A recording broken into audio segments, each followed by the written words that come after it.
आपल्याला कल्पना आहे हे शहर एक अत्यंत महत्वाचं अशा प्रकारचं शहर आहे।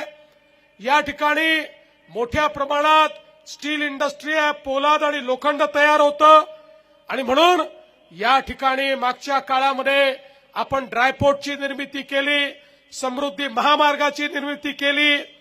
मी 5-7-10 वर्षापूर्वी सांगायचो ज्यावेळेस समृद्धीचं काम सुरू केलं की पुढच्या काळामध्ये संभाजीनगर आणि जालना हेच आमच्या इंडस्ट्रीचं मॅग्नेट होणार आहे।